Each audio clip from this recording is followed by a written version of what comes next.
Mario met Taif Adeniran the way most girls met temptation, unexpectedly and wrapped in luxury. He was the man everyone whispered about at brunch tables in Lekki. Quiet, handsome, and impossibly rich. His eyes were like promises. His voice carried that soft command that made women forget themselves. When he asked for her number after a charity dinner, she had laughed nervously, pretending not to care. But that night she couldn't sleep. By morning, a delivery truck stopped at her gate, carrying a bouquet taller than her and a card that read, "Breakfast is better with a reason to smile." Her friends screamed when they saw the name signed underneath. Taif Adeniran. Their first date was a movie of wealth. Champagne. Gold cutlery dinner. A driver that opened doors before she even touched the handle. Taif didn't talk much, but when he did, his words sounded final, like commands whispered through velvet. She found herself adjusting her dress, her voice, her laughter, everything.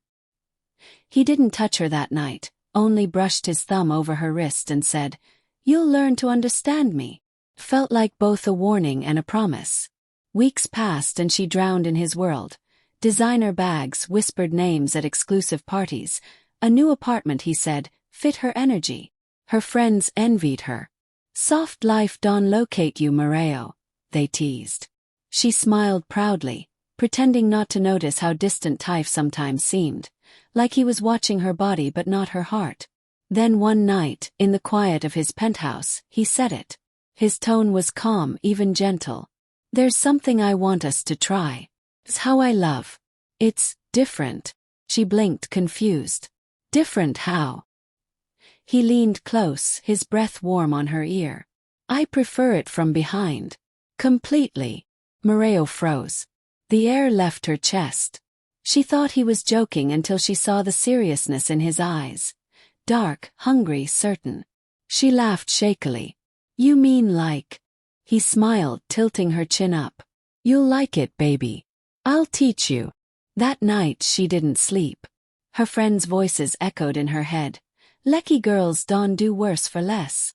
She looked around her room, the Chanel bags, the car keys, the life she never had before, and whispered to herself, "Is it not just what other girls do? I can do it too." But deep inside, a strange fear began to bloom, one that smelled nothing like love, and everything like pain dressed in diamonds. The night Taif finally touched her felt like walking into both heaven and hell. His penthouse was silent except for the soft jazz playing from invisible speakers. The air smelled like sandalwood and something expensive she couldn't name. Mario's heart wouldn't stop racing, not from excitement, but from the strange weight of what she had agreed to. He didn't rush her. He never did. He poured her wine, brushed her hair away from her neck, and kissed her shoulder like he was painting worship on her skin. For a moment it felt normal, the kind of love she had dreamt of. But then his voice came low and patient. "Turn around, Mario." She froze. Her hands trembled around the glass. He smiled faintly. "Trust me." Every part of her wanted to say no, to ask if love should hurt this way, but she nodded instead. She loved him. She wanted to keep him. When he began, she bit her lip hard enough to taste blood. It was nothing like the slow pleasure she'd imagined. It was pain, sharp, consuming, impossible to hide. Tears filled her eyes, but she turned her face away before he saw. He was whispering, "Breathe. Relax, you'll get used to it." When it was over, he kissed her forehead, satisfied, and fell asleep almost immediately. Mario stood in the bathroom, staring at herself in the mirror. Her reflection looked different, not from makeup or hair but from something deeper.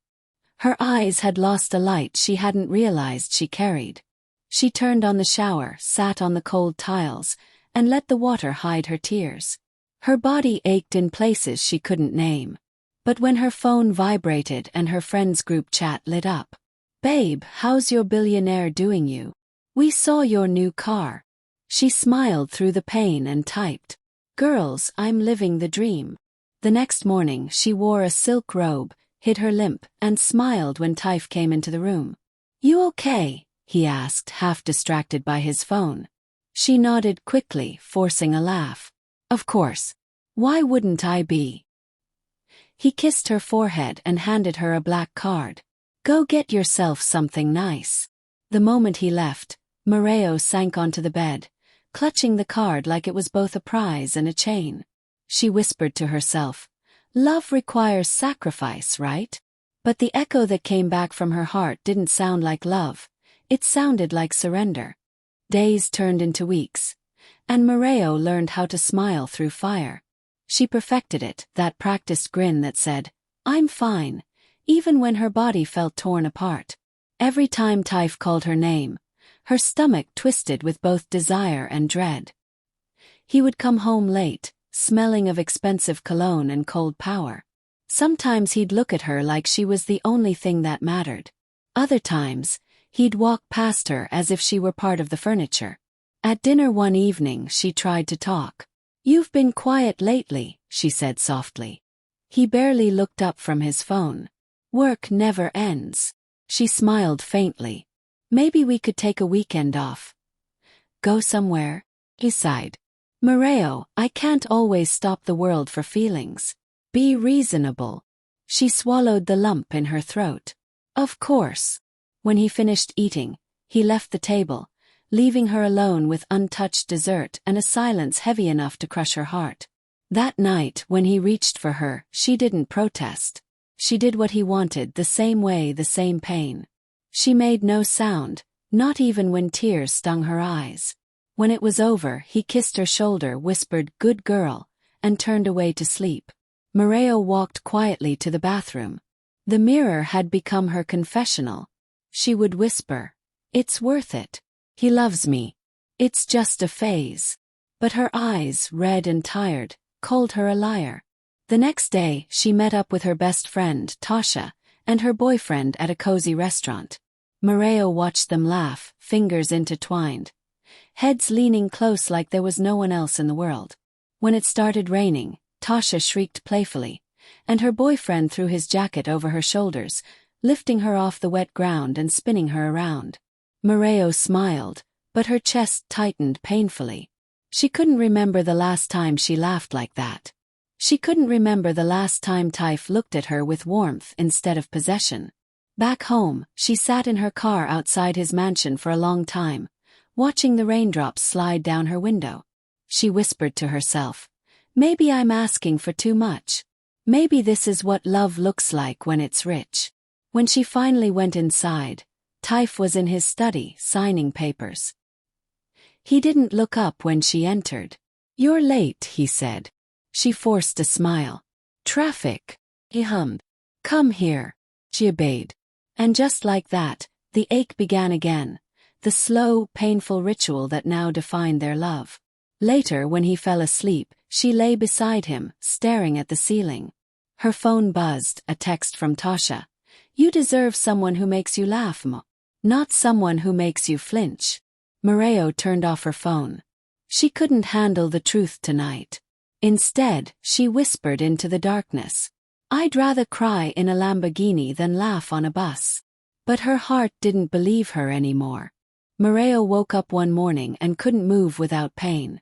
Her body, once worshipped and adored, now felt foreign, bruised, weak and trembling. The doctor she secretly visited said quietly, "You need rest, Miss Adeniran. Your body has been under severe strain. This isn't normal." She laughed softly, almost bitterly. "Nothing about my life is normal." When she got home, Taif was on a business call. He barely looked at her as she limped past him. "Moreo, I'll be late again tonight," he said absently. She smiled faintly. "That's fine." It wasn't fine. That night the fever came, slow, burning, unforgiving. She lay curled on the cold side of the bed, shivering beneath a blanket too heavy for her strength. The city lights glowed outside, mocking her pain. Taif returned past midnight. He dropped his briefcase, loosened his tie, and glanced at her. "You look terrible." "I'm sick," she whispered.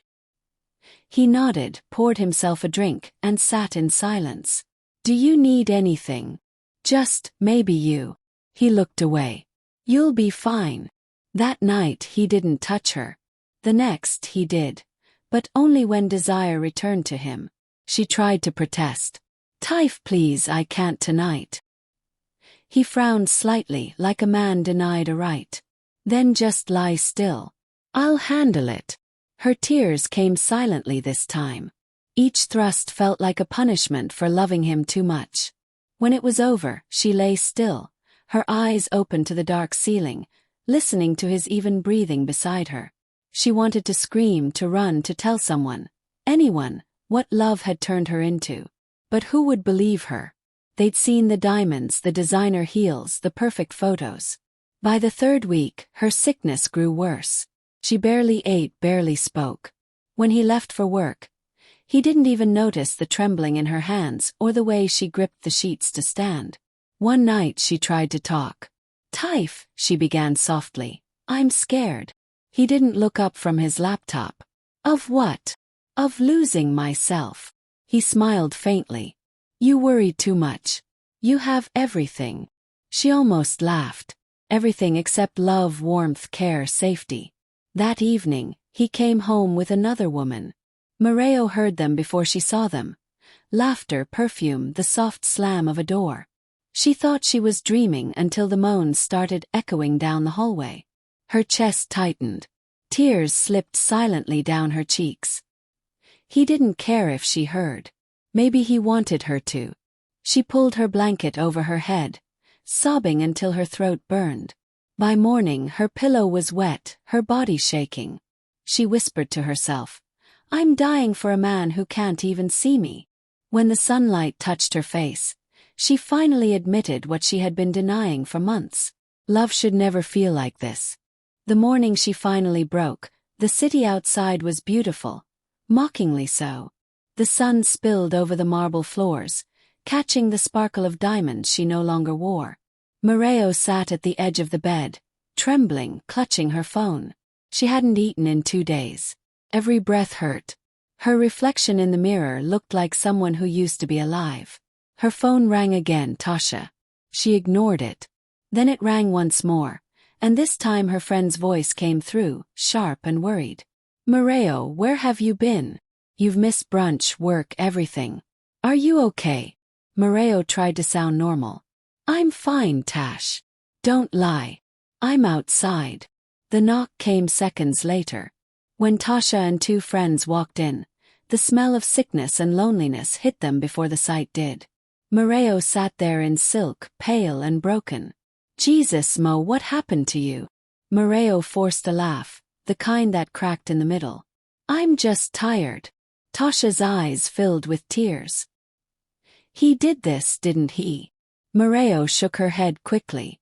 "Don't start. He loves me. He's busy. Busy. You're wasting away, and he's busy." Mareo's voice rose. "You don't understand. He gave me everything. He made me someone." Just then a loud laugh echoed from the hallway, Taif's voice deep and careless. He wasn't alone. A woman's giggle followed, high and sharp. The color drained from Mareo's face. Her friends exchanged looks, fury replacing pity. Tasha grabbed her hand. "Get up. You're leaving." Mareo hesitated. "I can't. Where will I go?" "Anywhere but here." Taif appeared at the door, surprised to see them. He wore a white shirt, sleeves rolled, the top button undone, the picture of control. "What's going on?" Tasha stood her ground. "She's leaving." He smirked faintly. "Is that so? Mareo, is this what you want?" Mareo opened her mouth, but no words came. She looked at him, at the man she had given everything to, and saw nothing behind his eyes. Just boredom. "Answer me," he said softly. She felt something snap inside her. Maybe pride. Maybe fear. Maybe love. "Yes," she whispered. "I'm leaving." He shrugged, turned, and walked away without a word. The sound of another woman's laughter followed him down the hall. Her legs gave out. Her friends caught her, wrapping her trembling body in a blanket. As they carried her out, she glanced one last time at the house. The marble floors, the gold staircase, the chandeliers. Everything she had once thought was heaven. In the car, she finally let herself cry. It wasn't the loud, desperate sob of heartbreak. It was quiet, hollow, endless, the sound of someone mourning herself. Tasha held her close, whispering through tears. You see, we told you more love doesn't hurt like this. Money doesn't heal what it breaks. Mareo closed her eyes, her voice a faint whisper. I know now. Outside, Lagos kept moving, traffic blaring, laughter echoing, life going on. But inside that car, a woman was learning how to breathe again.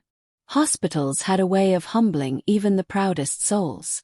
The beeping machines, the smell of antiseptic, the quiet hum of suffering. All of it stripped away everything Mareo once called beautiful.